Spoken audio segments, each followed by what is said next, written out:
Maintenant, on retourne à Mathura. Nanda, on le laisse à Vrindavan. Et Vasudev et Devaki, maintenant, dans cette fin de 45e chapitre, vont décider eh bien, de l'éducation de Krishna et Balaram.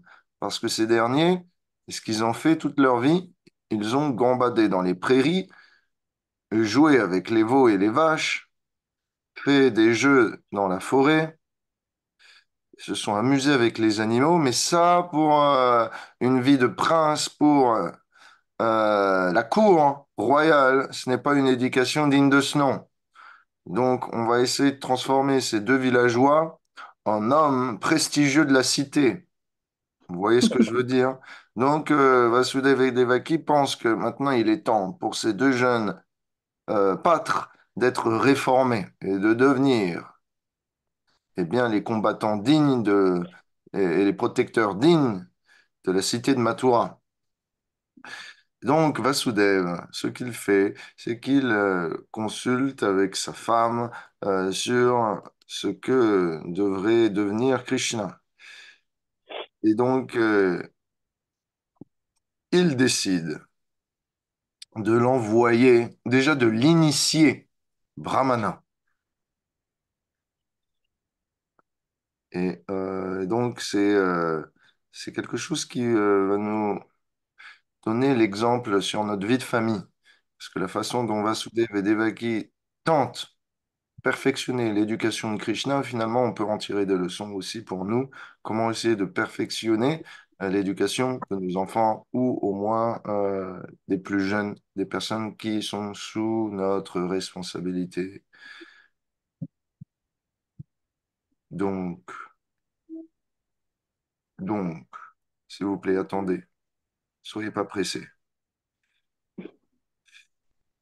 Donc, le Bhagavatam commence au verset 26.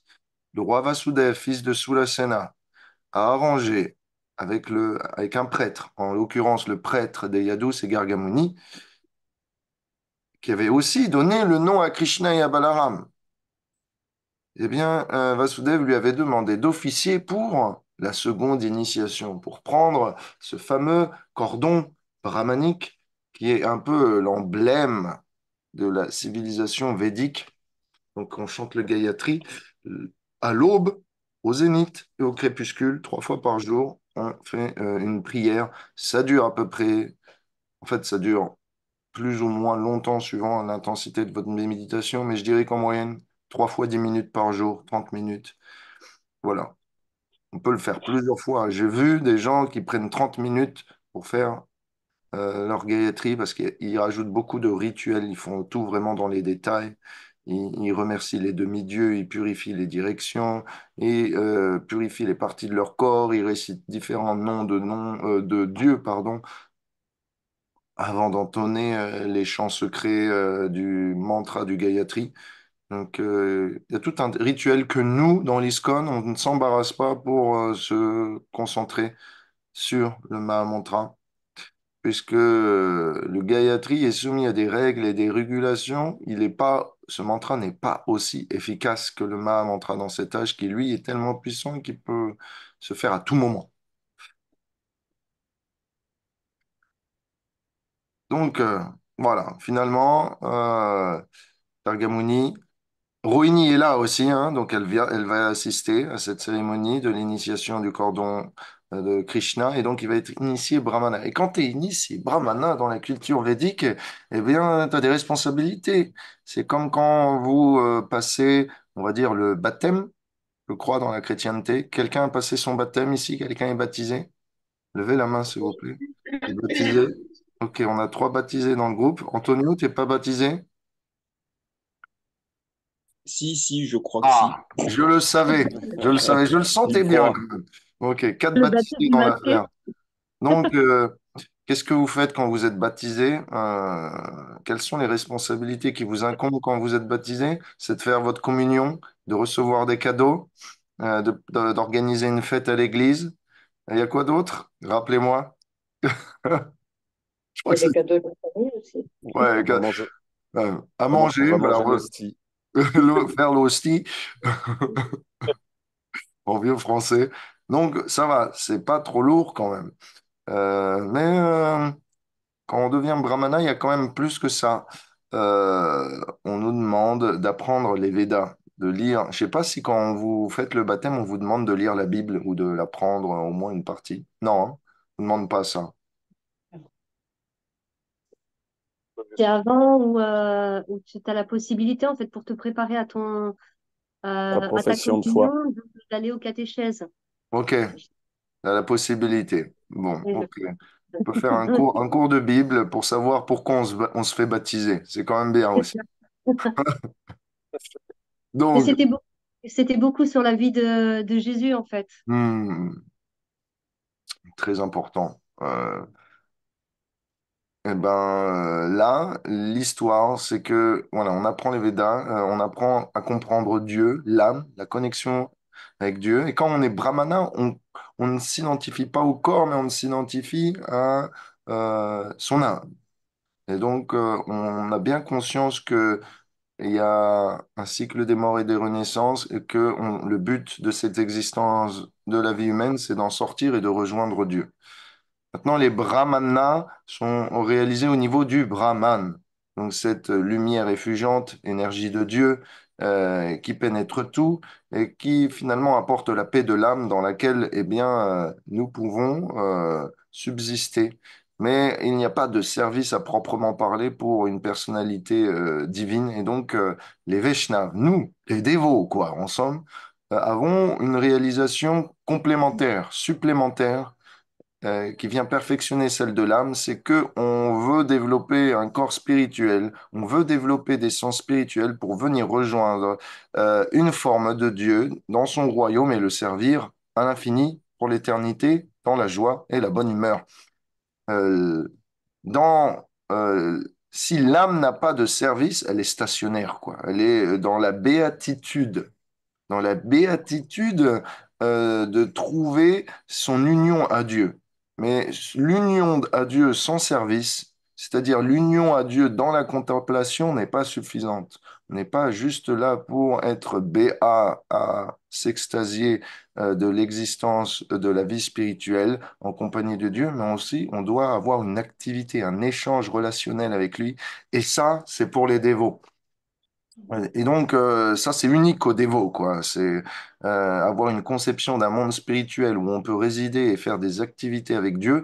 Je connais pas, vous pouvez me contredire, mais je connais pas de tradition autre que la nôtre qui décrit en détail tous ces échanges possibles. Donc, vous êtes fortunés, vous avez un peu touché le Graal de toute essence, connaissance spirituelle.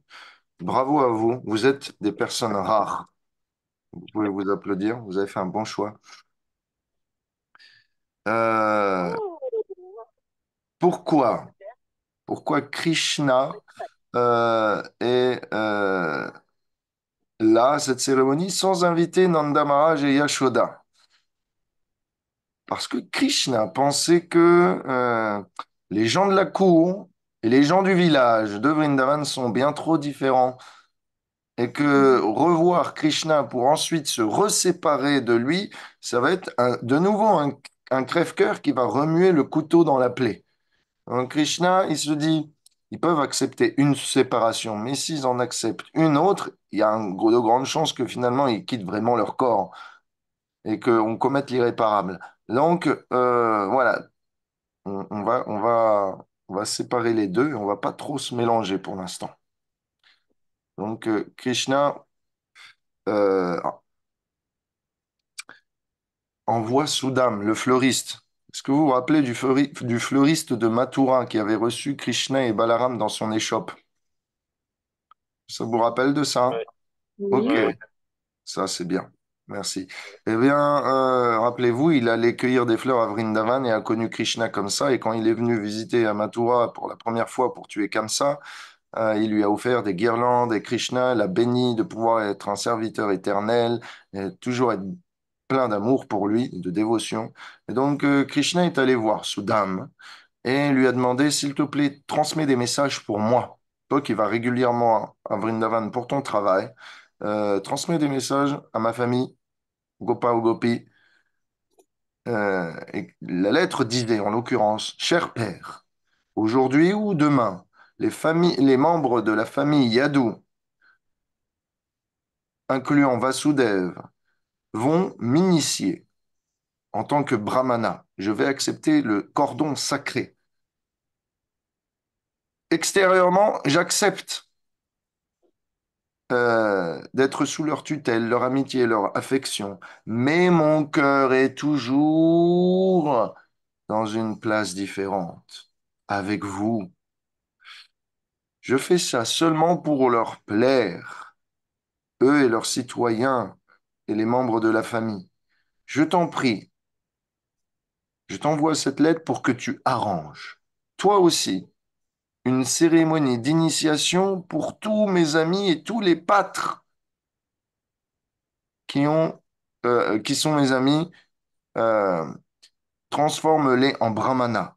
Ô roi de Vraj, lorsque cette cérémonie sera accomplie pour mes amis de Vrindavan, alors mon initiation aussi sera complète.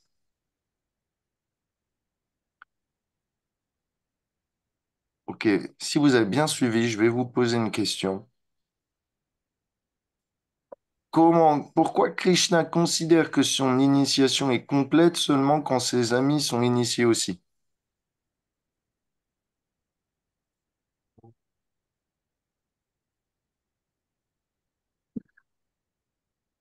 C'est leur lien qui est inséparable et qui les Mhm. unit Ok, et qui les unit. ouais, on est sur un bon filon, c'est très bien.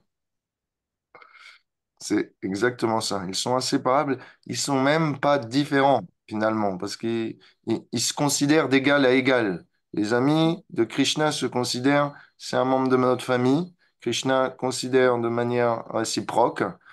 Et quand ils se battent, et ben, quand ils font de la lutte, l'un gagne sur l'autre et des fois à l'inverse.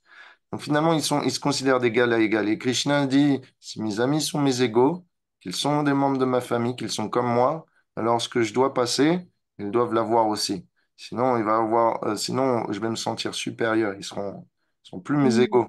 Donc quand je vais revenir, ils vont me considérer comme un brahmana et comme on doit, puisque les prêtres, les officiants prêtres, les ecclésiastes en français catholique, sont un peu à la tête de la société, donnent des instructions à tous les autres membres, toutes les couches populaires et tout ça. Krishna se dit, si moi je suis initié comme un prêtre, eh ben, mes amis vont me considérer supérieur. Donc j'ai besoin qu'ils soient initiés aussi en tant que tels dans la vie spirituelle pour qu'on soit toujours au même niveau. Ouais, les amis de Krishna, ces dévots, en réalité, eh bien, plus généralement, représentent Krishna. Donc, quelques actions qu'on fait dans notre vie spirituelle, en fait, à partir du moment où on est un spiritualiste, quelques actions qu'on fait représentent notre croyance, notre foi, notre pratique, même notre Dieu, en fait. Et donc, on a une responsabilité supplémentaire quand on devient spiritualiste ou dévot, c'est que on n'agit pas simplement en notre nom, mais tout ce qu'on fait, les autres le percevront comme au nom de Dieu. Mm. Et donc, quand on fait quelque chose de mal, c'est pas simplement notre réputation qu'on met à mal. C'est pas simplement la réputation de Krishna qu'on met à mal, mais c'est la réputation de toute notre tradition, de tous nos maîtres spirituels, etc. Parce que les gens vont faire l'amalgame, comme on est le représentant de Krishna. Donc, notre réputation devient la réputation de Krishna. Notre comportement devient le comportement de Krishna. Et tout ce qu'on fait de fautif devient les fautes de Krishna. Donc, nous, vous qui êtes ici, avez le pouvoir d'apporter le meilleur à la société, en même temps d'apporter le pire. Puisque si vous-même vous agissez pas en spiritualiste, bien que vous en portez la robe ou la mentalité ou la position, eh bien, vous allez apporter le doute dans la population et dans les gens autour de vous. Et donc, les gens vont avoir du mal à se rapprocher de Krishna. Donc, on peut apporter le pire comme ça. C'est un peu ce qui se passe ici. Je suis au Canada, au Québec. Et là, dans les années 80, il y a eu des histoires avec l'Église. Et les Québécois sont vraiment pires que les Français, même. Ils sont vraiment au- ils ont la répulsion pour Jésus parce que il y a des prêtres qui ont fait des choses pas correctes et finalement, voilà, ça ternit tout l'ensemble. Donc, voilà, petite leçon du jour. Krishna nous considère comme ses égaux et comme nous sommes ses égaux en termes de serviteurs, lui qui se fait aussi notre serviteur, eh bien, on a les responsabilités qui vont avec. Ok, ça va pour vous? Oui. Pas de questions jusque-là? Non, merci pour le rappel. Ok. Ouais. Je me... C'est surtout un rappel pour moi aussi. Je, je me menace, je me tape le dos avec un bâton. Donc, ce qu'il se passe, le Bhagavatam nous dit dans le verset 28, Vasudev, le magnanime, se rappela alors, lors de cette cérémonie, comment, par le passé, lorsque Krishna et Balaram étaient nés, comment il avait donné mentalement, eh bien, toutes ses vaches et toutes ses possessions aux brahmanas et aux prêtres qui avaient officié pour ses fils.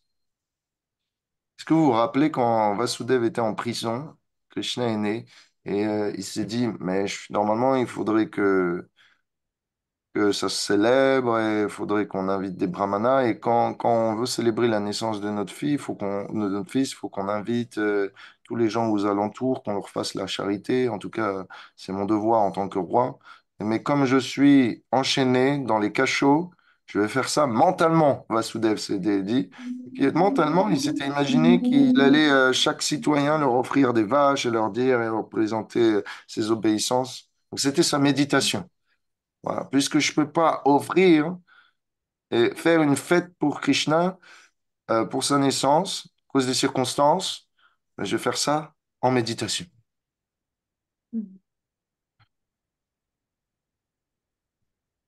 Et là, Vasudev se rappelle ça. Et aujourd'hui, c'est Kamsa qui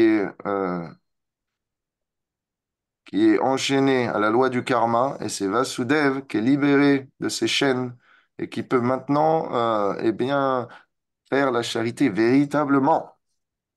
Et donc, ce que Vasudev a fait, c'est qu'il a récupéré toutes les vaches que Kamsa lui avait volées et il va tous les donner. Euh, Petite leçon. C'est quoi la leçon? C'est que ce sur quoi Vasudev avait médité par le passé, c'est maintenant manifesté. Et donc, la réalité que l'on se fait dans le mental devient aussi la réalité dans laquelle on vit. Il y a de grandes chances que ce sur quoi vous vous focalisez, eh bien, se manifeste autour de vous. Si vous méditez correctement, naturellement, les choses s'arrangeront puisque vous ferez le nécessaire, puisque ça devient quelque chose ça devient une détermination. De la même façon que Vasudev méditait sur la charité, qui finalement, quelques années après, il a pu le faire, de la même façon, nous, vous, euh, sont attendus que par notre méditation sur notre service pour Krishna sur terre et aussi dans le monde spirituel, eh bien, on puisse atteindre les deux et que les deux deviennent une réalité.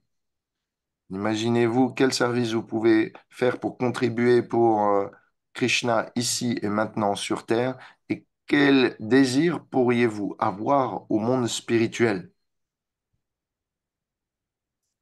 si vous essayez de développer ça, ce désir pour un jour se réaliser.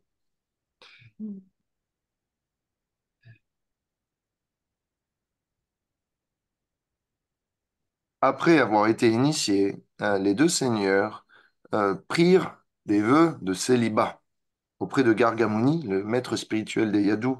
Donc Krishna et Balaram ont pris en particulier le vœu de rester célibataires jusqu'à la fin de leurs études védiques. Il y a plusieurs façons de prendre des vœux de célibat. Quand on devient brahmana, c'est soit pour la vie, soit jusqu'à la fin de nos études, soit juste pour une année. Voilà, ça dépend de notre niveau de renonciation. En ce qui concerne Krishna et Balaram, ils se sont dit, euh, quand on est célibataire, on a du temps. Et quand on a du temps, on peut étudier. Et une fois qu'on est étudié, on peut passer, eh bien, à l'étape suivante de la vie. Et donc, le Bhagavatam nous dit, donc, cachant leur nature omnisciente, de par leurs activités semblables à celles des humains, les deux seigneurs, tout connaissants de l'univers, se sont engagés dans l'étude des Védas. Ils désiraient résider à l'école d'un maître spirituel. Et donc, par les conseils de Ugrasen, celui qui a été intronisé roi de Mathura par Krishna après la mort de Kamsa, sous ses conseils, ils ont été voir Sandipani Muni dans la cité de Avanti. Sandipani Muni, c'est le fils de Purnamasi, Yogamaya, celle qui réside à Vrindavan.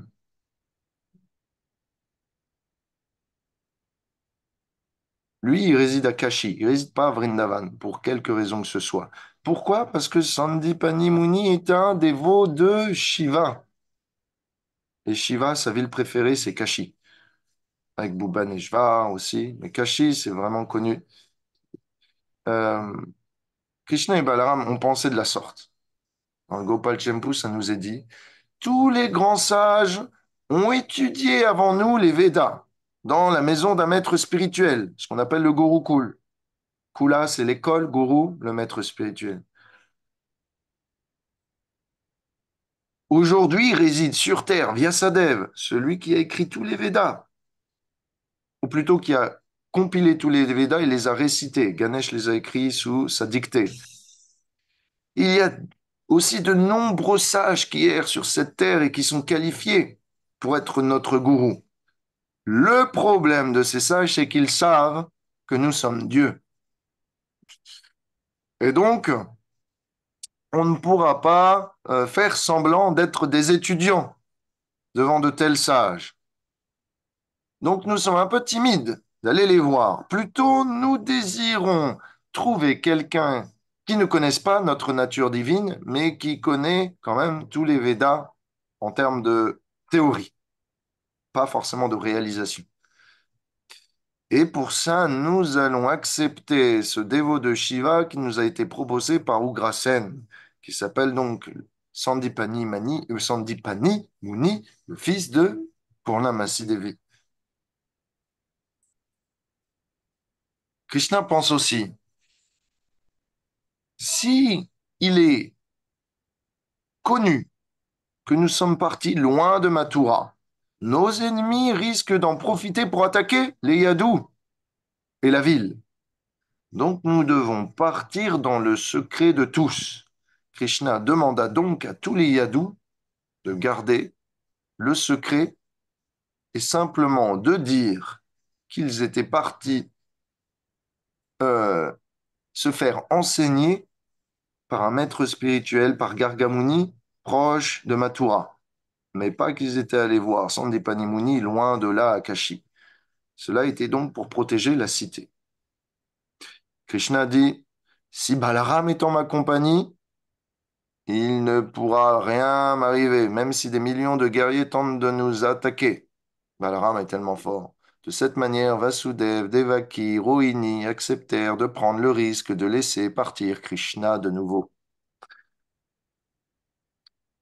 Et donc, montant un chariot, ils allèrent voir Sandipani Muni, mais Krishna et Balaram, désirant garder le secret de leur identité royale et divines, s'habillèrent comme des étudiants védiques traditionnels, avec une peau de bête, avec aucun apparat, aucun ornement, juste un pot à eau pour pouvoir faire ses ablutions et se laver les mains et prendre sa douche au besoin n'importe où, et un bâton de renonçant pour voyager. Et donc, ils ressemblaient parfaitement Vamanadev. Est-ce que vous avez déjà vu la photo de Vamanadev, l'avatar nain?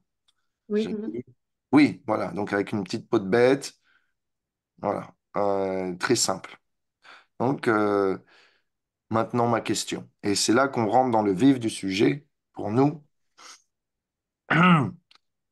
Pourquoi, d'après vous, Krishna ont décidé d'aller au Gurukul? C'est toujours à titre d'exemple pour nous enseigner les bonnes pratiques et nous Ok, enseigner le chemin spirituel. on a mis le doigt dans le mille. Ma- donc c'est pour enseigner parents et fils, suivre cette coutume. Euh, Attends, hein. C'est un très bon point. Ma question, c'est, euh, avant de poser une autre question, faut qu'on aille un peu plus loin. Quel exemple se trouve dans le fait d'aller au Gurukul? C'est un peu le point qu'on va essayer d'étoffer. Dans le fait d'accepter d'envoyer son enfant au Gurukul, on accepte on obtient le détachement que il puisse cultiver le goût de la renonciation pour la vie spirituelle et se détacher de nous aussi. Mhm. Donc, en tant que parent, c'est très dur, finalement, d'envoyer son enfant à l'école spirituelle. Parce que peut-être Krishna va l'enlever. Krishna va capturer son cœur. Et donc, le fils qu'on aimait tant, le fils pour lequel on avait tant de projets, va nous être enlevé par Dieu. Donc, en fait, chaque parent doit prendre ce risque pour son enfant. J'ai pensé à ça en lisant le passage. Je me suis dit, waouh, j'imaginais moi faire la même chose.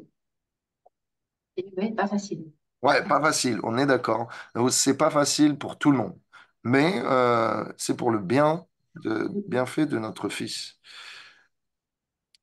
Parce que oui, effectivement, le savoir spirituel, progressivement, plus on devient réalisé, plus on se lie d'affection pour Dieu et plus on oublie le reste. Mais d'un autre côté, les enfants, qu'apprennent-ils au Gurukul? Ils apprennent de leur maître spirituel la maîtrise de soi, la connexion à Dieu, et donc forcément, naturellement, ils apprennent à se restreindre pour agir de manière désintéressée. Donc, ce savoir spirituel, ils apprennent eh bien, à se contrôler pour servir Dieu et à éviter d'agir pour soi et plutôt pour l'autre. Et donc, si on fait ça à un âge jeune, naturellement, la vie de famille qu'on va mener ensuite ne sera pas centrée autour de l'impulsion des organes génitaux, et ce qui va créer des relations stables. Donc, envoyer nos enfants, en fait, pour nous, c'est prendre le risque qu'ils se détachent de nous, mais c'est aussi leur donner l'opportunité, s'ils veulent mener une vie de famille, il y a de grandes chances qu'ils veulent faire ça de toute façon, s'ils veulent mener une vie de famille, qu'ils la mènent correctement. C'est leur donner des armes supplémentaires pour devenir véritablement des hommes émancipés du contrôle de leur sens et de leur mental. Donc, euh, généralement, les hommes vont à l'école spirituelle et l'école spirituelle est donnée à la maison pour les femmes. Donc, voilà, c'est le modèle. Mais nous, dans l'ISCON, on donne le même modèle pour les hommes et les femmes. On ne fait pas de distinguo.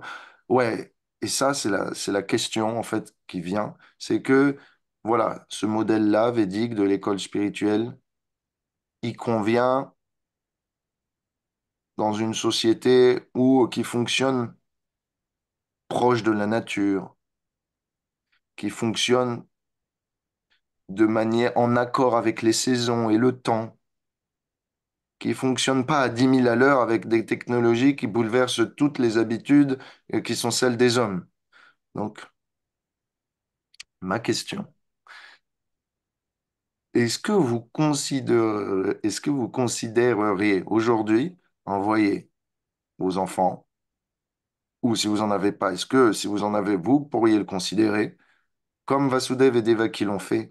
Et si vous envisagez pas ça, est-ce que vous pourriez pas envisager des alternatives? Si oui, quelles seront-elles?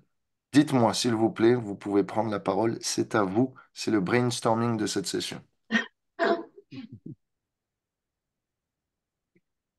Bah moi, Revati, je ne l'envisage pas pour l'instant.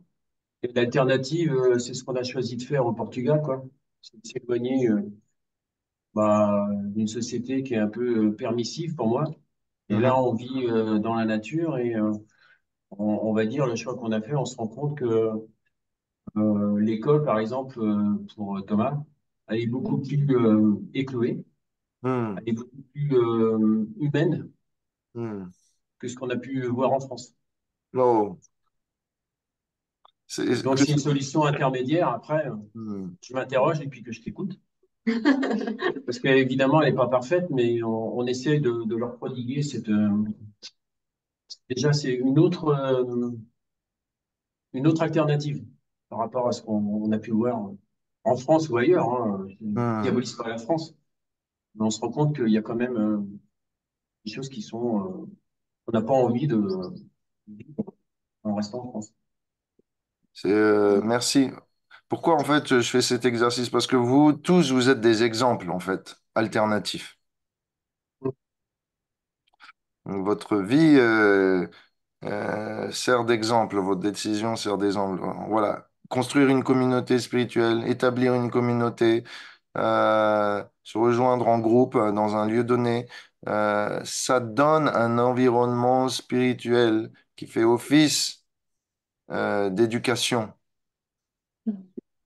Donc ça dynamise cette éducation. Alors que si on n'est pas plusieurs, eh bien, l'environnement est moins important pour le développement spirituel. Et donc, naturellement, c'est un peu en face de l'école, de tout ce que le gouvernement et la société eh bien, produit, ça devient pas suffisant. Mais si on est plusieurs, et qu'il y a plusieurs familles qui forment une communauté, ça devient un poids suffisant pour faire office vraiment de conditionnement spirituel pour nos enfants et de les préparer à affronter eh bien, la vie courante, si on peut dire. Donc, ouais, merci Philippe, c'est un super exemple que tu as donné. C'est une alternative valable. C'est un bon résumé ce que tu dis, Philippe, parce que ben, chacun à notre façon, parce qu'on est différents, mais on vit des choses similaires et ensemble. Et pour compléter, moi, je dirais qu'effectivement, il y a des choses qu'on est en train de déconstruire pour aller vers autre chose. Et comme tu dis, Révati, le fait d'avoir plusieurs familles, il y a un certain détachement qui s'opère et on échange régulièrement sur le fait d'être deux mamans. Et que ma fille aille faire un câlin à une autre maman et vice-versa. Mais il y a ce détachement qui commence à, à apparaître, en fait, qui est là et ça va vers le chemin que tu dis. Et c'est vrai que c'est chouette de nous aider à continuer d'en prendre conscience et aller sur ce chemin-là, Révati. Donc, merci. Bon, alors, Justine, tu es Yashoda et Mitra, tu es Rohini, c'est ça? Et inversement. Ouais. Et moi, si je continue dans le partage, je crois vraiment en l'éducation des enfants sur une ouverture d'esprit et pas sur une fermeture. Hmm, Et c'est ça que je retrouve et je suis super content d'avoir trouvé ça pour Chloé et je vois Thomas. hmm, Parce qu'aujourd'hui, de pouvoir offrir aux enfants le fait qu'ils soient dans une nouvelle culture, qu'ils doivent s'adapter à une nouvelle culture, qu'ils ne soient pas en fait dans le confort de leur culture, ça mhm, leur apprend aussi à, à s'adapter. Et en même temps, on voit comment est-ce qu'ils sont intégrés avec tout l'amour du Portugal aujourd'hui, mais ça peut être dans d'autres pays. Voilà. Et je vois grandir en fait les enfants et je vois ben, je vais dire leurs attributs, mais leur essence en fait qui naît. Et on voit comment est-ce qu'ils on voit vraiment l'image de la fleur qui éclot Hmm. et voilà, on voit leur qualité Hmm. particulière qui viennent. Voilà. Et ça c'est chouette. C'est vraiment chouette. Waouh, ça c'est un super partage. Le fait que trouver ces alternatives pousse l'enfant à utiliser son intelligence pour s'adapter et envisager de nouvelles opportunités pour son développement, même s'il va pas forcément dans le côté spirituel, rien que le fait de changer l'environnement déjà produit une stimulation. C'est beau de voir ça. Merci beaucoup, Mathieu. De rien. Et pour finir sur la Guru School, aujourd'hui je connais pas. Et donc il y a un côté, je ne veux pas dire de peur, mais aujourd'hui c'est pour ça que je suis pas prêt à aller vers ça parce que je sais pas. Voilà. Donc je vais dire c'est une option que j'envisage pas parce que je le connais pas, je sais même pas où il y en a. Et donc Hmm. pour aujourd'hui c'est pas accessible on va dire dans mes choix. Ok. Voilà. Mais ouais. Il faut le créer. Si Et ça n'existe pas ici, il faut qu'on le crée. par rapport à la question de Révati, de dire la Guru School ou Le- alternative, bah, aujourd'hui, c'est alternative parce qu'il n'y a pas cette option, en tout cas dans mon champ d'options. il y a des alternatives aux États-Unis. Il y a des alternatives en Inde, où il y a de nombreux voilà, parents dévots du monde entier qui viennent inscrire leurs enfants. Il y en a en Hongrie aussi. Il y a quelques... Généralement, c'est des fermes Mm. qui ont suffisamment d'espace pour pouvoir avoir un terrain éducatif et une université. Donc, ça existe, mais c'est trop rare pour que cela soit accessible à un ensemble. Donc, pour l'instant, les places sont limitées et on va dire la majorité trouve des alternatives. Et donc, c'est pour ça qu'aujourd'hui, on est là ensemble. Et puis, euh, les alternatives parfois fonctionnent vraiment mieux que Mm. la méthode traditionnelle. Par exemple, je vous propose ici quelques alternatives que j'ai vues. Euh, L'école à la maison. J'ai vu, voilà, si vous avez la fibre d'un professeur, j'ai vu des mamans qui ont fait ça, qui avaient le luxe de pouvoir ne pas avoir besoin de travailler et donc qui s'adonnaient entièrement à l'éducation de leur enfant. Donc elles avaient la fibre pour ça. Et leurs enfants ont passé le brevet en candidat libre, puis comme ça allait bien le bac, et après ils ont pu rentrer dans leur université. Et pour l'enfant, euh, si la transition est bien faite, si on garde quand même un contact avec le monde du dehors, il s'intègre très rapidement. Et sa différence fait sa force. Parce qu'il a un... Regarde, tu as une expérience là-dessus quand même avec ta fille. C'est dommage qu'aujourd'hui, Lalita et Chris ne sont Alors, pas là pour partager. Mais... oui, ben, je Hmm. vous écoute depuis tout à l'heure et c'est très beau ce que vous dites par rapport aux enfants parce que, en fait, l'alternative et la richesse de pouvoir être à plusieurs. euh, Après, dans notre cas, c'est vraiment particulier. Je ne sais pas si Révati est toujours là parce que ça bug, Si, si, l'image est figée. si, c'est moi qui bouge C'est plus. là. Ok, bon. En fait, oui, on a eu l'opportunité pendant comment ça s'appelle? Le Covid. confinement de, on a fait ce choix de retirer les enfants de l'école parce que pour nous, c'était pas juste comme ça. Et Hmm. donc, on a fait l'expérience et on s'est très vite rendu compte que ça apportait une richesse par rapport à leur union entre eux. le fait de recevoir ces enseignements, d'aller pouvoir pratiquer en nature, apprendre par l'expérience et tout ça. Mm. On avait aussi nos limites par rapport à l'enseignement et à ce que nous, on pouvait leur apporter. Et Mm. ce que je trouve très riche dans cette alternative, qui est aussi d'avoir des enfants qui sont dans une école qu'on a choisi, qu'on a eu le luxe de choisir pour eux, pour leur bien-être, en sachant que ce sont des écoles qui vont prendre en compte leur individualité, Mm. voilà. C'est aussi très riche parce qu'ils peuvent développer à la maison une conscience qui est de recevoir une culture liée à Krishna, et puis à l'école, de pouvoir partager aussi d'autres choses avec les enfants. Mm. Et ce que j'ai vu à Madagascar, c'était très beau parce que les enfants gardent toute leur nature d'enfants magiciens. Vraiment, ils ont parce qu'ils cultivent leur cœur vraiment grâce à Krishna, à leurs parents, aux personnes autour avec qui on peut chanter, partager des histoires sur Krishna, partager tout ça. Et à l'école aussi, d'autres richesses qu'ils viennent ramener à la maison. Et ça crée aussi une richesse. Enfin, de l'expérience que j'ai reçue, c'est ça. Pas mal du tout. Merci pour ce partage.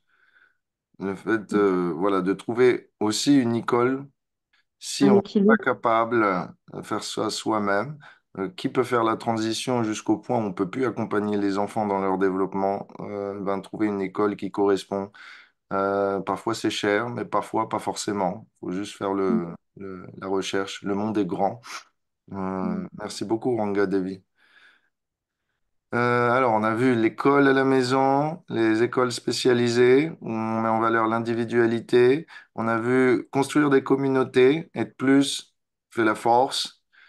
Euh, les écoles spécialisées, ça peut aussi inclure les écoles, par exemple, en France, nous, on a les écoles catholiques, donc il y a un peu de catéchèse et tout ça. Moi, j'ai vécu là-dedans, je vous dis, ça n'a pas fait la différence. Mais- Pareil. Voilà. Donc, il faut bien choisir, c'est pas n'importe qui. Faut faire J'étais un vrai petit démon quand j'étais jeune. Et, et si on n'a pas toute cette possibilité, toujours est-il qu'on peut régulièrement faire voilà, le minimum, c'est-à-dire le dimanche à l'église ou au temple, en ce qui nous concerne.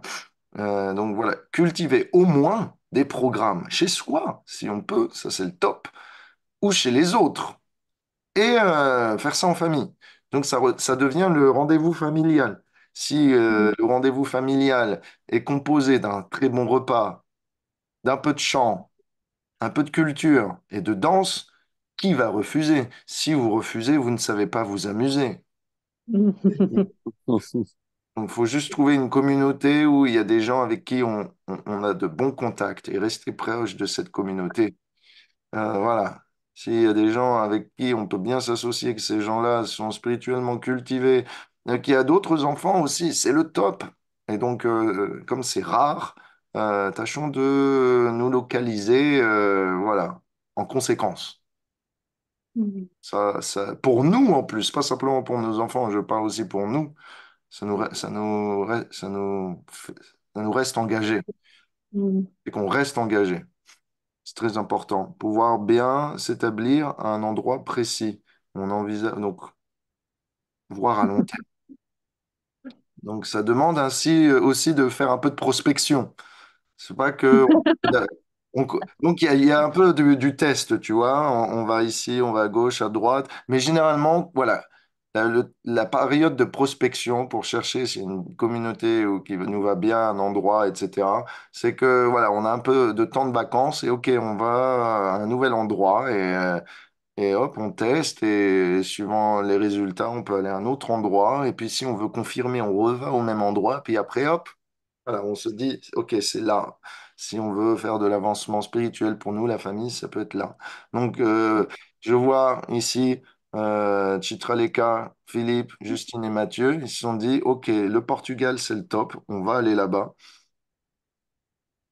Donc, Oui, voilà. c'est ça. Oui. C'est pas je veux dire, c'est pas le paradis non plus, hein, c'est comme toute chose, hein, mais c'est ce qu'on en fait nous, et puis c'est les sacrifices qu'on fait aussi pour le bien-être de nos familles, Hmm. et d'assumer les choix pourquoi on le fait. Et des fois, on a des doutes, mais quand on reconnecte à notre projet de cœur, on s'en fiche de prendre des douches froides, quoi, et qu'il n'y ait pas de chauffe-eau, c'est pas grave. Parce que le chauffe-eau, il va venir après, mais c'est des sacrifices sur le confort, C'est parce une que la métaphore qualité ou de c'est vie. vraiment Non, arrivé? c'est vrai. Ah, c'est Ok. vécu, c'est vécu. Voilà. Et donc, on a le chaud depuis peu. Mais bref, c'est pas le moment là. Mais c'est de quand on voit nos enfants, c'est ce qu'on partageait entre nous dans nos groupes WhatsApp, quand on voit nos enfants courir dans le jardin en culotte, sauter dans l'eau, revenir tout ça, ramasser des fleurs pour Krishna. Enfin voilà, tout ça, on s'est dit oui, on a fait le bon choix. Hmm. Et, et on a aussi notre responsabilité d'éducateur de pas tout attendre de l'école. Tu vois, Oui. c'est l'école, ok, il y a un système qui est fait comme ça, mais nous, en tant que parents, on a notre rôle d'éducateur aussi qui est fondamental Mhm. et d'avoir aussi deux exemples de parents. Nos enfants, ils ont deux façons de voir, deux façons Mhm. d'être qui Mhm. les enrichissent aussi. Voilà. Mhm. Et donc, ils quittent aussi leur posture d'enfant un peu tyrannique avec juste leur papa, leur maman. Et, et du coup, voilà, il y a deux papas, deux mamans, enfin, il y a quatre adultes, c'est plus pareil, et c'est vrai que c'est une vraie richesse. Ouais, Ouais. j'avoue. Mais Ils je connaissent sens pas les les mêmes. mêmes failles. Chez les autres parents, il n'y a pas les mêmes failles. Voilà, il y a pas les mêmes. C'est ça. Voilà.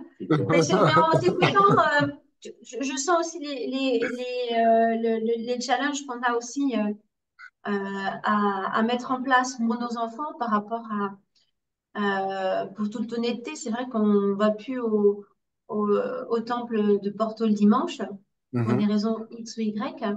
Et on devrait peut-être oublier ces raisons X ou Y et rester juste focalisé sur Krishna et y aller avec nos enfants malgré voilà, les raisons X ou Y. Alors, c'est là que je propose la dernière. Enfin, moi, c'est une liste d'alternatives que j'avais envisagée. C'est là que je propose la dernière alternative. Si on n'a pas le temps d'aller au dimanche pour X ou Y, que sais-je, X ou Y, pour une équation insolvable, il y a au moins des vacances scolaires. On est d'accord? Est-ce que vos enfants ont des vacances? Oui. Oui. Ok. Et donc, sachez que dans l'ISCON, il existe des tours organisés pour les groupes de jeunes. Hmm. Montage. Donc, est-ce que quelqu'un a été en colo? Vous pouvez aller lever la main si vous avez été en colo. Ok. Euh, qui a de bons souvenirs de ces colos? Ah oui, super. Ouais, et quand même, hein, donc on a un taux de réussite de 100%. Donc, si on choisit bien nos colos, normalement, et ça donne, je sais pas, moi, ça m'avait beaucoup enrichi parce qu'on se lie d'amitié, on fait des activités ensemble, et donc ça nous permet de développer pas mal de choses, tant sur le plan intérieur que extérieur, pratique. Et quand c'est des colos spirituels, alors en plus que dire, il y a cet ajout de Dieu dans l'équation. Et donc, de ce que je peux voir, c'est que les enfants qui partent là-bas, ils sont super soudés entre eux, ils s'amusent bien, ils font plein de choses, ils s'éclatent tous, quoi. On les voit des fois passer avec un groupe de bus, un ou deux bus, ils viennent à la Nouvelle Mayapur et ils repartent, ils font la Suisse, l'Allemagne et tout On ça. fait ce tour, ouais. Et donc, ça a Et envisagé. Ça existe, hein. Sachez que si vous faites l'effort de regarder, vous pouvez peut-être penser à ça. Voilà. Oui, je sais bien, Yann Revati, ça fait partie de mon service de faire les financements pour ces Ok. projets. Donc, merci de me le Ok. rappeler. Je suis complètement à la ramasse, en fait. Pas du tout, non, non, non, non, mais c'est vrai qu'on commence on commence qu'avec les ados, Ouais, c'est parce vrai. que c'est difficile après pour les autorisations de voyager, etc. Et Hmm. il y a tout un code aussi de, de, Ouais. de, de comportement à mettre en place aussi. Enfin, Hmm. il y a toute une logistique, mais en effet, il y a des choses qui se font. Voilà. Donc, bon, voilà, on close cette page. Euh, enfant, et, éducation. Mm. Et on ouvre aussi la page on va essayer de la faire courte parce que je vois le temps qui défile et je me dis, il faut aussi qu'on avance. Euh, lorsque, si ça, voilà, vous voyez, imaginez votre enfant, ça, il s'intègre progressivement et donc du coup, il n'a pas à rompre avec sa famille. Malheureusement, dans cet âge, les gens qui, euh, qui deviennent dévots, qui apprécient Krishna, ils n'ont pas eu forcément l'opportunité de connaître ça dès leur plus grande enfance, depuis leur tendre enfance. Donc ils joignent sur le tard comme moi. Et, euh, et donc, et finalement, toutes nos relations qu'on avait bâties, qui n'étaient pas forcément très spirituelles, peuvent commencer à vibrer ou même à se briser sous l'effet de l'intensité de notre changement, de notre vocation. Donc, ici, ce qu'on peut faire, c'est trouver des outils ensemble pour garder euh, notre famille soudée tout en allant dans notre direction. Mm. Quand Mhm. je parle de notre famille, c'est si on n'a pas eu la chance d'avoir une famille spirituelle, notre famille matérielle, qui a vu notre changement. Si je prends mon exemple, il est assez parlant, parce que j'ai bien réussi mon coup, donc ça va, donc je peux en parler. Euh, quand j'ai commencé ma vie spirituelle, j'ai abandonné mon taf. Alors, mes parents m'ont dit, mais qu'est-ce que tu fais? Tu avais un bon taf, tu avais une bonne position. Maintenant, tu vas prendre une année sabbatique pour te faire enseigner, mais t'es fou. Et puis, c'est quoi ce culte? T'es tombé dans une secte. Donc mon frère m'a appelé en urgence, il m'a dit, sors de là, je viens te récupérer s'il le faut. J'ai dit non, tout va bien, les gens avec qui je suis sont cool et moi, en même temps, ça me permet de me sevrer du tabac et j'arrête les mauvaises habitudes, j'apprends une nouvelle philosophie. C'est vraiment ce que je cherchais depuis des années. Et donc, ce que j'ai fait, c'est que j'ai invité mes parents. Mon frère, c'était impossible de l'inviter parce que lui, c'était vraiment 100% contre. Même pas tu pouvais lui parler de spiritualité déjà à la base, alors que dire d'une spiritualité hindoue. Donc voilà, vous avez peut-être des exemples. Ouais, oui, il faut identifier le degré d'opposition et ajuster la dose pour pouvoir maintenir les relations. Donc si le degré d'opposition est moindre, eh bien vous pouvez inviter les gens et organiser voilà, une petite visite. Vous vous pouvez faire comme moi, vous pouvez faire des exceptions. À l'époque, ok, on va quand même au resto, mais un resto végétarien, on peut manger ensemble. Maintenant, si vous avez plus d'expérience dans la cuisine, vous, vous pouvez inviter les gens et vous faites le restaurant chez vous. Ça marche aussi. Et puis, voilà, autour du repas, vous pouvez parler un petit peu de ce qui vous a amené à changer, etc. Maintenant, si ça, ce n'est pas possible, si ça, c'est pas possible, parce que les gens sont trop opposés, euh, vous pouvez, euh, pour les fêtes de Noël, ou je sais pas, moi, pour un événement spécial, pour une réunion de famille, on va dire, aller chez eux et leur proposer, et c'est là que c'est important, vos talents de cuisinier.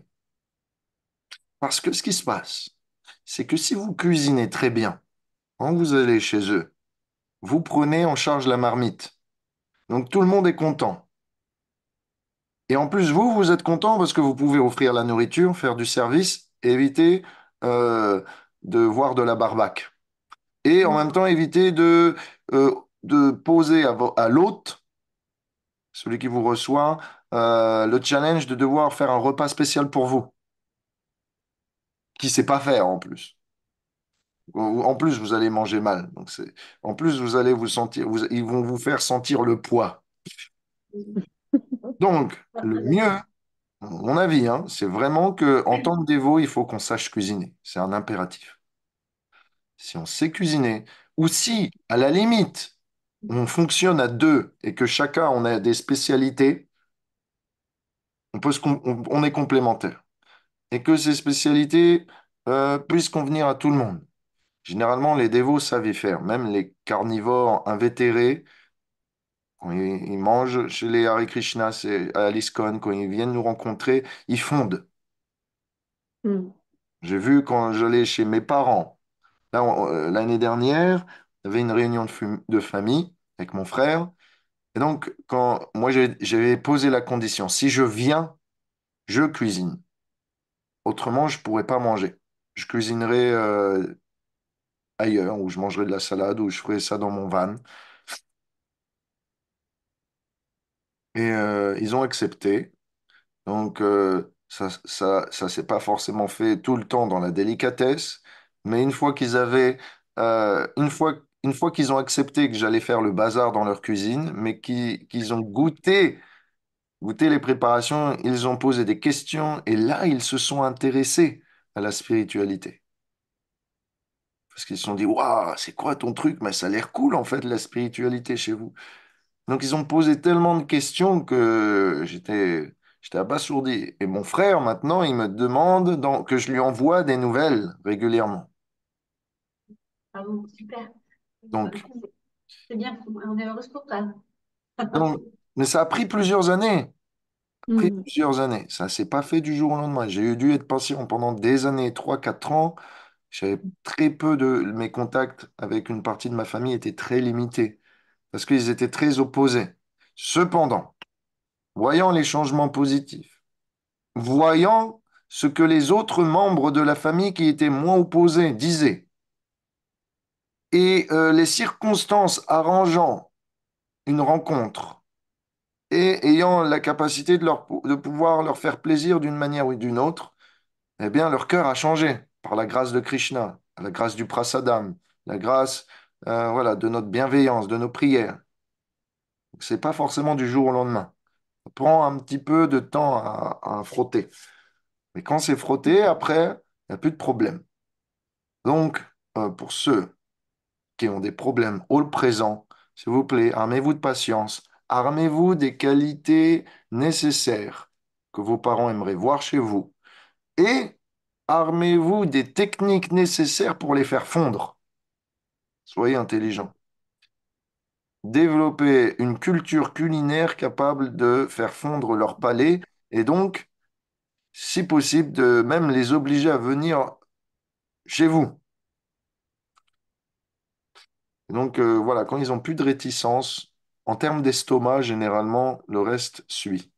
Donc c'est ma technique. Moi, c'est le prasadam, si vraiment ils sont opposés. Et après, une fois que le prasadam passe, la philosophie vient. Une fois que la philosophie va, on a de grandes chances qu'ils se mettent même à chanter, à venir en vacances avec vous, et puis que finalement, ils deviennent dévots. Donc, est-ce que vous avez, ça c'est mon expérience, c'est mon partage, c'est mes outils. Est-ce que vous avez? Ouais, déjà, je voudrais te remercier, Révati, parce que c'est très inspirant ce que tu partages. Et ouais, ça donne de l'espoir. Là où aujourd'hui, il y a effectivement fracture avec ma famille. Donc, Hmm. merci. Ouais, je... Bon, moi aussi, c'est un crève-cœur pendant plusieurs années, mais en même temps, par rapport à Krishna, ça nous permet d'établir nos priorités. Et donc, en fait, si vraiment vos parents, votre famille vous aiment, ils vous accepteront comme vous êtes heureuse et comme vous êtes aussi capable de devenir meilleur. Si Si je vous aime, si j'ai de l'affection pour vous, même si je vous comprends pas, mais que je vois ce que vous faites, ça vous réussit. Je vous souhaite le meilleur, donc continuez.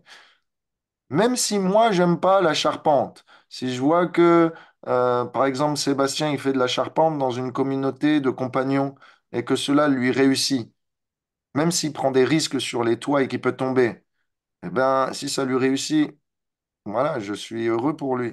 Même si j'aime pas la charpente parce que je suis allergique au bois. Ou si je vois que quelqu'un devient végétarien dans ma famille, même si je suis un super carnivore chasseur, invétéré et boucher de profession, toujours est-il que si je vois que la personne est meilleure en bonne santé, qu'elle cuisine bien et qu'elle s'amuse, eh ben, ainsi soit-il. L'amour est censé aussi pouvoir s'adapter au caractère unique de chaque personne. Et donc, quand l'amour est intransigeant, quand il n'est pas véritable, mais qu'il est conditionné, il y met des limites. Donc aussi, si on veut pouvoir apprendre à vivre avec Krishna, il faut apprendre à aussi accepter que tout le monde ne nous acceptera pas comme on est et comme on a besoin d'être. Et, euh, et donc, oui, c'est une fatalité qui demande eh bien un peu de résilience. Donc, ma chère Justine, eh bien, sache que voilà, c'est un sacrifice qu'il est nécessaire de faire parce que si on ne peut pas vous accepter comme vous êtes, c'est pas vraiment de l'amour. Mais vous êtes capable de montrer l'exemple de ce qu'est la véritable affection. Vous pouvez montrer que vous avez de l'intérêt pour la personne, même si la personne ne vous comprend pas. Une fois Mm. qu'elle verra l'affection en vous, elle fera le chemin vers vous, la part de son chemin vers vous. Mm. Donc voilà, au moins gardez la main tendue. Mais c'est mieux, je veux dire, hein, honnêtement, si on met les deux dans la balance, c'est mieux de vivre ce qu'on est que de vivre le syndrome de l'imposture. Mm. Ça, c'est sûr, on est tous convaincus. Voilà. Donc voilà, ça, si vous êtes d'accord, ben écoutez. Est-ce que vous avez d'autres outils? Est-ce que vous avez un autre partage à faire? Oui, moi, je te remercie beaucoup parce que tout ce que tu as dit, alors, le fait de dealer la cuisine en disant, bah oui, je viens et je propose mes services en cuisine, c'était ce que j'avais trouvé comme Ok. contrepartie à une solution d'hébergement à un moment donné. Et je savais que ce passage était un peu nécessaire de revenir chez mes parents pour réparer certaines choses. Hmm. Et ils ont accepté certaines fois, mais le combat avec mon père en cuisine est très compliqué parce que c'est sa cuisine. Il Ouais, adore ouais. cuisiner. Et c'était un peu la compétition de ah, c'est très beau ce que tu as fait. Moi, je vais te montrer comme je cuisine très, très bien aussi. Wow. Du coup, c'était très, très dur de pouvoir gagner ce terrain-là Ok. parce que c'était vraiment son territoire. Donc, j'ai pu faire, tu vois, réunir toute la famille et proposer pour son anniversaire une grande surprise où j'ai dit à tout le monde, ne vous inquiétez pas, je cuisine pour tout le monde, il n'y a pas de problème, ça me fait plaisir. Et ils sont ravis, vraiment, ils sont. Mais très vite, ils reprennent les rênes. Et ça, moi, j'ai pas réussi à avoir cette intelligence de cœur de conquérir vraiment leur être et leur montrer euh, tout mon amour. Et je sens que c'est ça qu'ils attendent vraiment. Hmm. Cette réelle. Montre-nous alors Krishna dans ton cœur. C'est ça qu'ils attendent, je sens. Hmm. Et j'ai pas su Ok. encore. J'ai pas su encore parce qu'il y a des choses qui restent un petit peu quand on est ensemble et c'est pas toujours évident. Mais merci pour ton partage. C'est génial. Ok. Avec Krishna.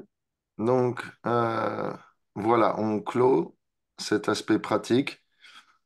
Et maintenant, on revient à l'aspect ém- émotionnel ou philosophique. Là, Krishna, il voulait montrer l'exemple, mais il a pris un dévot de Shiva en tant que gourou. Normalement, il aurait dû au moins prendre un dévot, un Vaishnav. C'est quoi cet exemple? Bah, l'idée, je me réponds, hein, parce qu'on n'a plus trop le temps. Alors, l'idée, c'est que Sandipani Muni, même s'il est, il est un bon gourou en termes de savoir, il n'est pas réalisé comme les autres et donc il ignore que Krishna Balaram est Dieu. Et donc Krishna Balaram peuvent alors faire eh bien, leurs activités d'étudiants comme bon leur semble. Et donc comment ça s'est passé? On va voir comment ils ont voyagé et rencontré leur gourou Sandipani Muni. Alors qu'ils voyageaient sur la route, Krishna et Balaram donnaient des offrandes à tous ceux qui leur demandaient. Ils faisaient la charité alors que c'était eux normalement, en tant qu'étudiant, brahmachari, célibataire, renoncé, qui aurait dû recevoir. Et donc, sur leur pèlerinage, ils faisaient la charité aux brahmanas, aux saints, etc. Et dans les villages que Krishna Balaram traversait, que ce soit dans le comté de Ujjain en Inde, eh ben, comme ils étaient habillés en étudiants, ils n'étaient reconnus par personne. Ils étaient effugeants, ils avaient même une ceinture faite d'herbe, un petit peu comme les habitants de la savane dans la jungle en Afrique, on va dire le stéréotype. Voilà, Krishna était habillé comme ça, avec un bâton. Euh, Quand Krishna et Balaram se sont présentés pour demander à être enseignés, et ils ont, selon la coutume, placé du bois dans les mains de leur gourou, signifiant nous souhaitons être initiés dans la connaissance védique. Alors, si Krishna et Balaram se sont présentés comme s'appelant Sita et Asita, c'était leur nom d'emprunt. Voici, Sita, ça veut dire je suis blanc, et Asita, ça veut dire je suis noir. Donc, qui s'appelait Sita? Balaram. Qui s'appelait Asita? Krishna. Ok, donc c'est des noms de Balaram et de Krishna, c'est des noms d'emprunt qui, c'est des noms secrets. Et Krishna Balaram se présentait en disant, voilà, je proviens de la famille royale Yadu. Mais ils ont quand même pris des noms d'emprunt. Et pour manifester qu'ils n'étaient pas vraiment très riches, parmi les membres de la dynastie Yadu, ils ont simplement offert des fruits frais, des légumes frais pour le goût et non pas tout l'or et ses joyaux que les princes pourraient offrir. Donc cela faisait partie eh bien, de leur jeu d'acteur.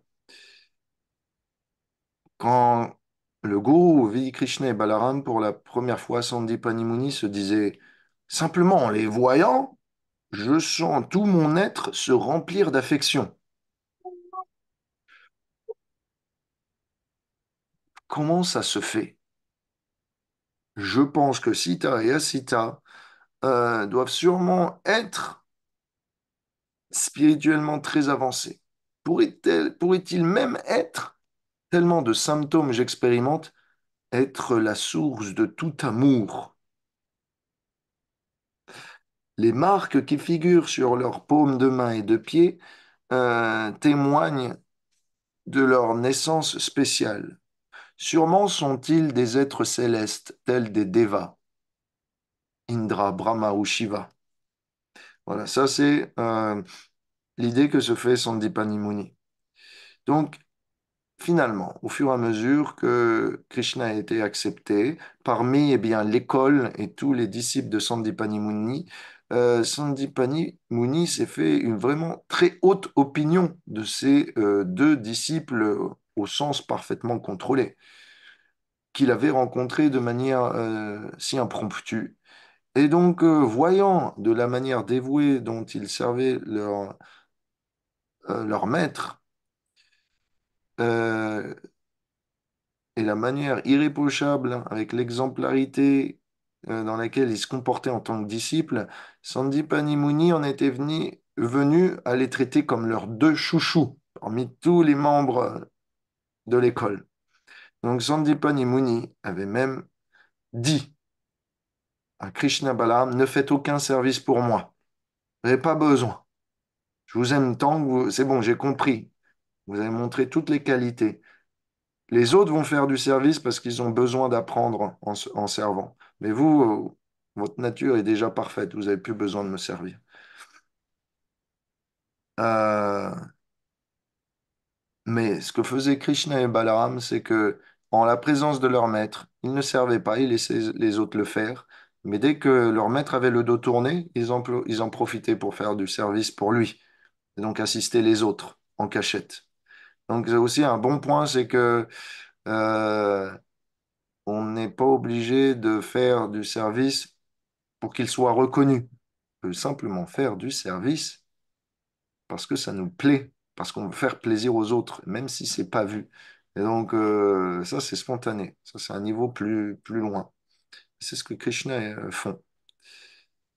Et donc, pour satisfaire leur gourou, Krishna, ils allaient de temps en temps, presque tous les jours en fait, faire l'aumône, demander la charité pour notre maître, s'il vous plaît, de maison en maison, de porte en porte. Ils allaient toquer pour demander un peu de riz pour cuisiner, quelques légumes, quelques fruits.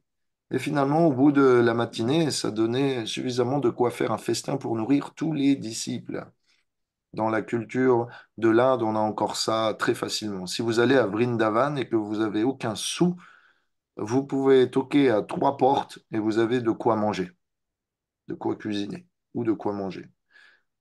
Même s'ils sont très pauvres, cette culture est là, surtout dans les lieux saints.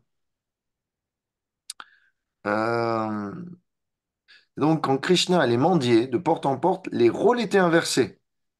C'est les personnes qui demandaient, s'il te plaît, vous êtes tous les deux magnifiques, restez donc à la maison, dormez ici. Krishna, après, il était obligé de dire, non, mais on doit y aller quand même. On a des devoirs auprès de notre gourou. Et les personnes mendiaient, non, s'il vous plaît, restez encore quelques minutes de plus. Donc, ça, c'est le pouvoir d'attraction. Donc, les rôles étaient inversés. Krishna venait pour mendier, c'est les gens qui mendiaient, non, reste. C'est l'attraction de Krishna. Et un jour, la femme de Sandipani Muni, voyant que il y avait une pluie euh, qui allait venir, alors que c'était pas la saison, demanda à Krishna Balaram d'aller chercher du poids, pardon, pas du poids, mais du bois, euh, pour pouvoir continuer à chauffer la maison euh, et à faire la cuisine pendant qu'il pleuvait. Et donc, Sita et Asita, Krishna Balaram, s'exécutèrent et s'en allèrent donc, avec quelques amis, ramener du bois. Le problème, c'est que eh bien, l'averse fit rage et les enfants étaient bloqués sous un arbre au feuillage touffu et l'averse ne s'arrêta pas de la nuit. Et donc, euh, pendant la nuit,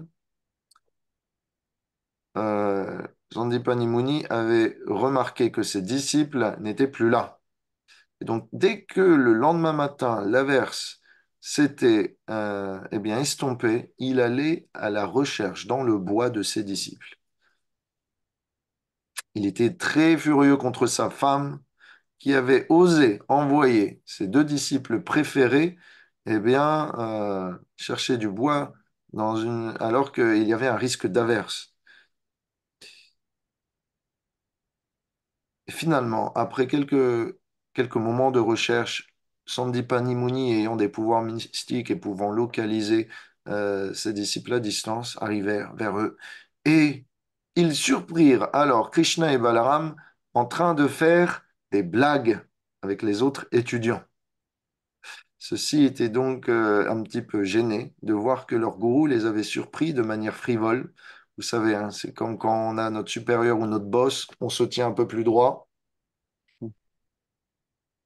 Et puis, dès que le supérieur, ou comme avec les enfants, dès que les parents partent, on se relaxe et on commence à jouer de nouveau. Et donc, Sandipani Muni n'en tint aucun compte et vint les embrasser et les ramener avec le bois qu'ils avaient su préserver de l'averse. Donc, ainsi, Sandipani Muni instruisit Krishna Balaram sur les 64 arts védiques, sur l'entièreté des Védas, les Upanishads, le Dhanurveda, c'est-à-dire la science militaire, la science politique, la science médicale de l'Ayurveda.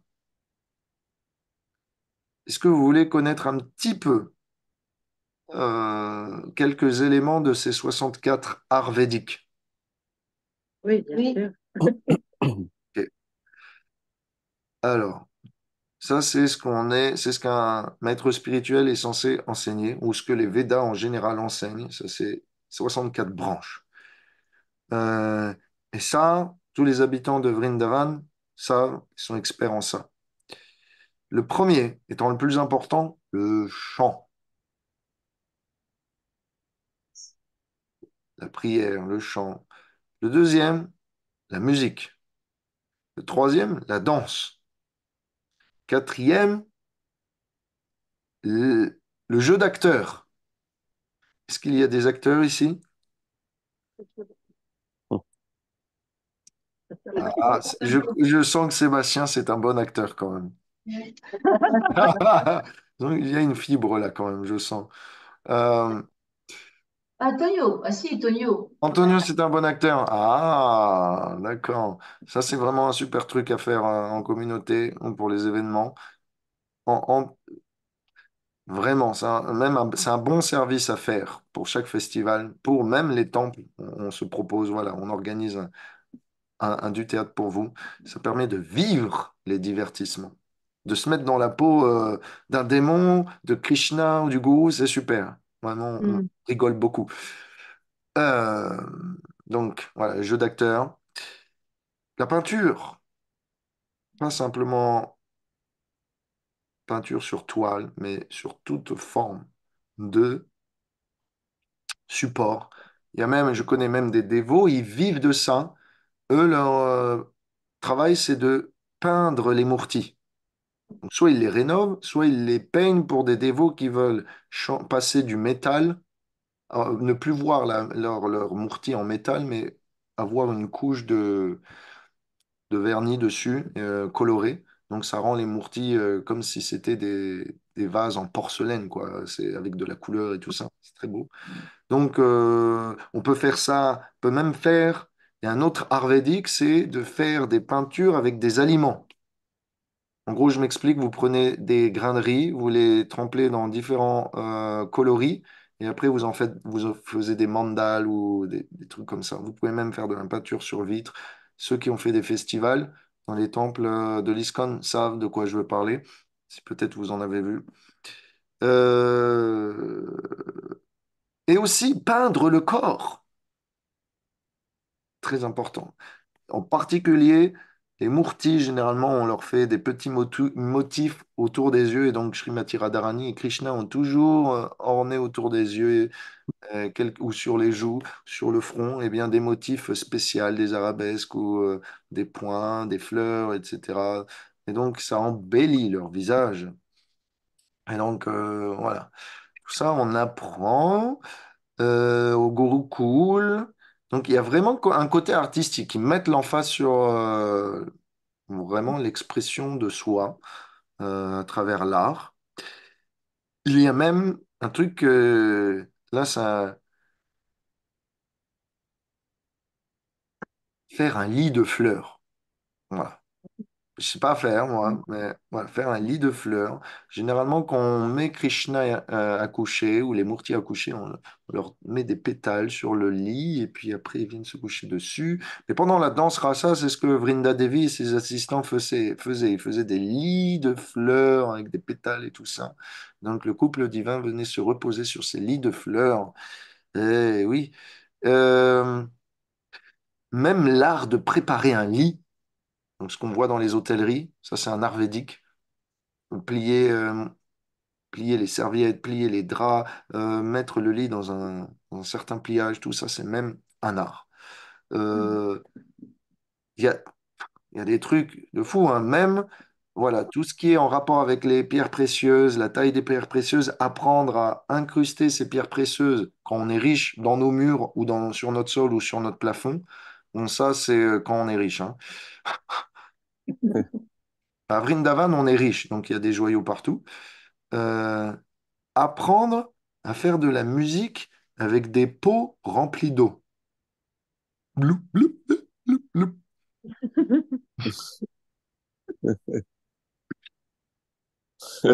S'éclabousser, c'est un art aussi. Je connaissais un dévot, Namacharya, la nouvelle Mayapur, si vous le connaissez.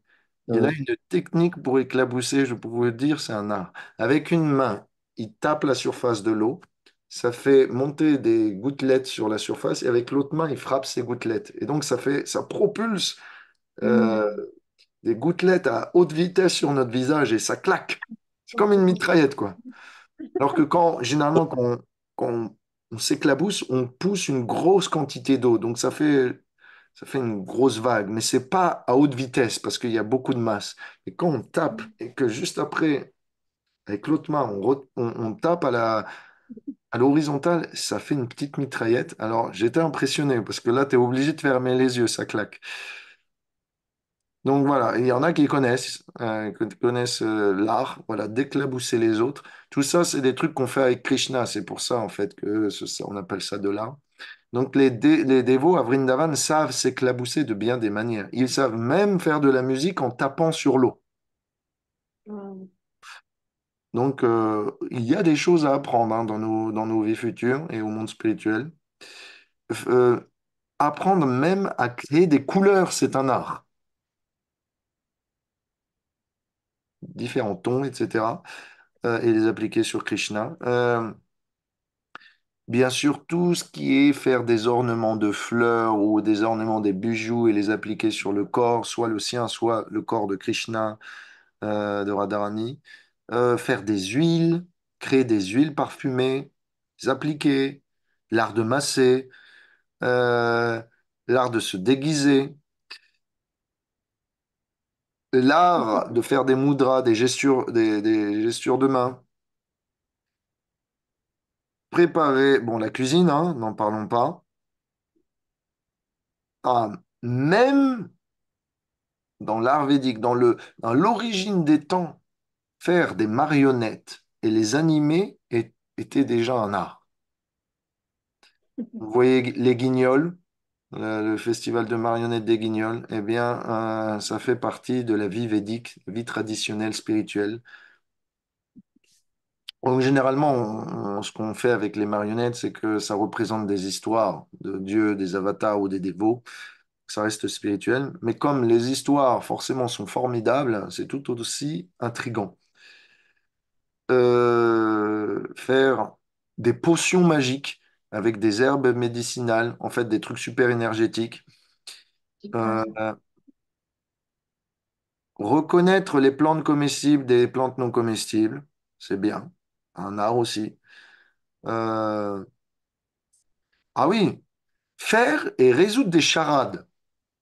Je trouvais ça plutôt assez étonnant. Réciter des poèmes, les composer de mémoire. Réciter de mémoire et les composer. Aussi, c'est un art. Euh, ah, alors celui-là, ça c'est un art qu'on est expert dans le Kali Yuga. C'est euh,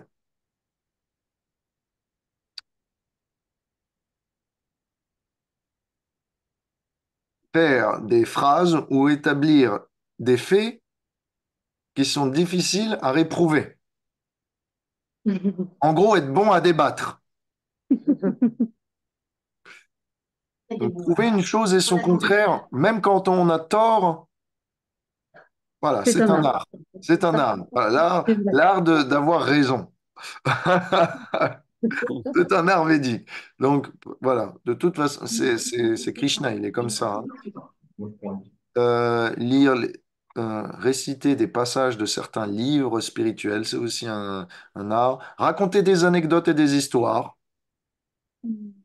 Faire des courts petits jeux où on se met en scène, c'est aussi un art. Euh, Faire des énigmes et les résoudre. Apprendre à faire un arc avec soit une corde, un vêtement et du bois. Bon. Euh, Apprendre la charpente, l'architecture, la métallurgie, la minéralogie, euh, le jardinage. On est bon, là. On est bon, là, on est une équipe, là.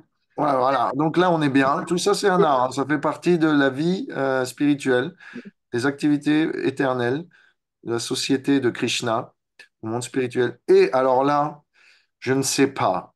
ne me posez pas de questions. Je vous dis juste ça, ça m'étonne. J'imagine que c'est un peu plus différent de ce qu'on s'attend quand on l'entend, mais l'art d'entraîner des animaux pour le combat, pour des joutes d'animaux. Donc je savais pas qu'il y avait des combats de coqs, mais ça doit être des combats de coqs gentils, quoi. Parce que sinon, ça n'a pas sa place dans un pays d'amour. Donc, Ou alors, c'est des combats de chants de Pan. Celui qui criera le plus le nom de Radha et l'autre Pan qui criera le plus. j'imagine. Voilà, c'est bien marqué combat. Alors, bon, peut-être des combats de chant. Ok, c'est très, très bien dit, des combats de chant. Les battles. Euh, ah oui,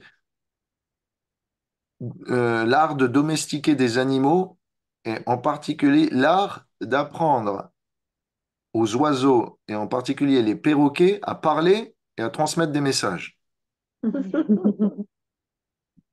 et à répondre aux humains. Donc, euh, ouais, l'art de faire ses cheveux ou de faire les cheveux de quelqu'un. Donc, vous connaissez Radharani. Il faut savoir que les cheveux des gopis touchent par terre lorsqu'ils ne sont pas tressés. Wow. Ils ont des cheveux très longs. J'ai déjà vu des personnes comme ça. C'est très beau. Ils ont des cheveux très longs, donc vous pouvez faire des tas de choses avec leurs cheveux. Et donc, c'est tout un art. Tout un art J'ai déjà vu, vous pouvez voir sur Internet, des gens qui font des fleurs de leurs cheveux. Ça ressemble à une fleur. Ouais, ils font plein de petits nœuds comme ça ou de boucles et ça ressemble à une fleur. Donc voilà, vous pouvez faire plein de choses avec les cheveux. Et c'est un art aussi de faire ses cheveux. Euh, L'art de deviner ce qui est caché dans la main de l'autre. Ça, Ah, c'est ça, ça, c'est pour... donc voilà, rien n'a été inventé, hein, je vous le dis. Euh, L'art de deviner ce que pense l'autre et de le dire. L'art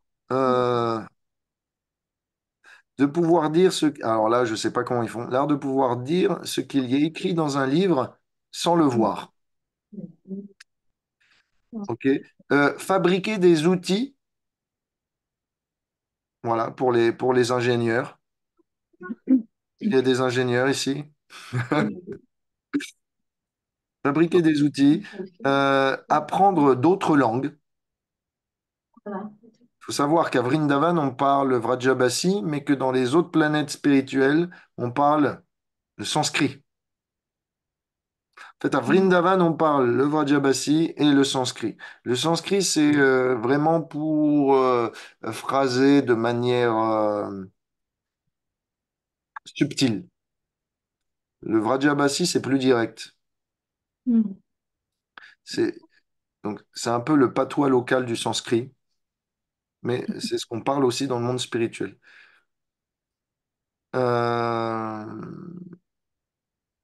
Apprendre à faire des chars. Donc, vous pensez à Jagannath. Faire des carrés magiques. Je savais même pas que ça faisait partie des trucs. Vous connaissez les carrés magiques? Il faut que dans toutes les directions, les chiffres qui sont à l'intérieur fassent la même somme. C'est Bon. fou, ça, c'est pas pareil. Il y a plein de choses en carré magique. Ah oui, il y a plein de carrés magiques. Je prends un exemple. L'art de faire la conversation. Alors là, bah, les femmes ont un avantage, naturellement. Bon, pas que. Parce que moi, je connais des mecs. Je connais ici, dans ce petit groupe, des très bavards. Ok, ok, ok. Non, Ah ouais, non, pardonnez-moi. non. C'est très mix. On a une bonne équilibre, un bon équilibre ici. Ok, Ah, c'est lui. pardonnez-moi, j'ai discriminé. Je vois pas trop vous parler. Composer des poèmes mentalement et les réciter, donc être spontanément un poète. Euh, Créer des remèdes. Inventer des mots. Sushitra. Sushitra est expert. Donc Suchitra, bah voilà. Merci Suchitra pour fleurir le dictionnaire. Apprendre à parier. Ça- Parier, c'est un art. Donc, nous, on est interdit de parier, mais au monde spirituel, ils peuvent faire des paris pour parier des bisous entre Radha et Krishna. Ah, C'est ce qu'ils font. Donc voilà, s'ils perdent, il y a un enjeu, c'est un bisou ou une fleur. Ou des fois, ils parient la flûte, jouer au dé. Ferudo. Voilà. Donc là, on parle pas de Las Vegas, hein, on est d'accord? Euh, alors là, apprendre à jouer et à faire des histoires avec les jeux pour enfants. ah bon, on en a Vous fait voyez plusieurs avec mon père les aussi. petits chevaux en bois que vos enfants jouent. Donc voilà, vous apprendre à jouer comme eux, en fait. Dana. Euh, l'éducation. Obtenir la victoire. Dana. Et réveiller quelqu'un avec le doux son de sa voix ou un instrument, c'est un art aussi. J'ai pas bien compris. T'as dit Réveiller quoi? T'as dit quoi? Et réveiller quelqu'un avec Ah, le doux son de sa voix ou un instrument, c'est un art. oui. T'as dit. Ok. Et on est bientôt pas à la fin. Comment je vais... Alors là, mais comment je vais faire? Comme Non, d'habitude. mais là, on est mauvais, là. Je sais pas quoi faire. On finira la semaine prochaine. Oui. Bah oui. On n'est pas pressé. Pas pressé, alors. Il n'y a pas de calendrier, hein. Ok, non, mais moi, j'aime bien clôturer les chapitres et commencer sur un nouveau. Et Eh ben, bon, tu nous là, de ouvres toute... plein de portes. Non, Des mais trucs. les arts, c'est bien. Les arts, j'aime bien. Ok. C'est intéressant. Donc, on va respecter l'horaire aujourd'hui pour la première fois depuis des mois. Ça marche. Ok. Et on va reprendre au verset 37, 36. Donc voilà, la semaine prochaine, on voit comment Krishna va accéder à la demande de son gourou de faire revivre son fils, de le ramener sur terre alors qu'il est mort. Donc la semaine prochaine, c'est la résurrection. Ouais. C'est l'histoire de la résurrection, non pas de Jésus, mais des enfants de Sandipani Muni. Donc attention, Krishna peut ressusciter n'importe qui. Et Krishna la semaine prochaine, c'est un bel exemple parce que Krishna va aller en enfer délivrer les gens qui s'y trouvent. Il va même être tellement compassionné qu'il va vider les enfers. Donc, la semaine prochaine, soyez là parce que c'est du lourd. Aujourd'hui, c'est un peu freestyle, mais bon, je pense que ça vous a plu quand même. Oui, Oui. oui. En fait, Très bien. c'est très, très, très inspirant, en fait, Révati. Je sais pas si... Ok. Oui. si- Attends, Oui. En fait, c'est toutes les digressions que tu fais, les portes que tu ouvres, c'est très, très inspirant. Mm. Ça nous rapproche encore plus avec notre quotidien et comment transformer le quotidien ou mettre du spirituel dans notre quotidien. Et ces arts védiques, c'est très, très inspirant, hein. Ok. Euh, Ok. Oui. et en fait, il y a des choses qu'on jugerait secondaires ou pas intéressantes. Et en fait, non, en fait, c'est juste d'être hyper créatif et de mettre la spiritualité, de dire, tiens, waouh, c'est un savoir védique, tu vois, c'est pas juste n'importe quoi. Donc, c'est super inspirant. Donc, les Donc, détours, les détours sont valables. Ah oui, complètement. Oui. Ah bah oui. Complètement. Ça enrichit. Ok. Ça enrichit complètement. Ouais. Ouais, ouais. Mm. Bah, merci pour vos encouragements. Ok. Je veux pas non plus que le détour devienne le tour, le vrai tour, mais je veux quand même qu'on avance. Parce que là, je veux quand même qu'on finisse le 10e chant avant que j'atteigne ma soixantaine, vous comprenez? Ça tombe bien, nous Donc, aussi, on aimerait bien. Voilà. non, on ne sait pas ce qui peut se passer entre-temps. J'ai même pas le projet de vivre jusque-là. Donc, bon. Voilà. Ah bon? On ne On sait n'y arrive pas pas ce qui avant peut se toi. passer dans la vie, donc c'est ça que je dis. Vaut mieux, plus on fait court, mieux on a de chances de réussir. Mm.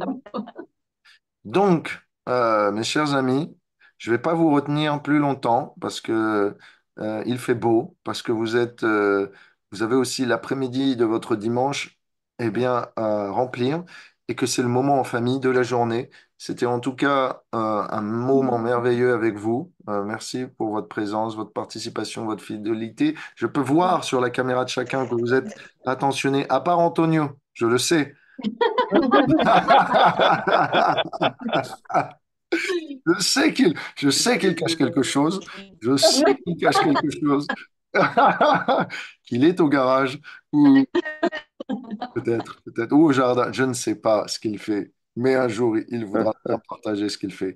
Euh, En tout cas, je prie pour nous, puisse Krishna, eh bien, faire de nous les artistes de sa vie, et puisse-t-il nous apprendre à nous engager suffisamment, que l'on soit expert dans certains domaines pour qu'on puisse, eh bien, apporter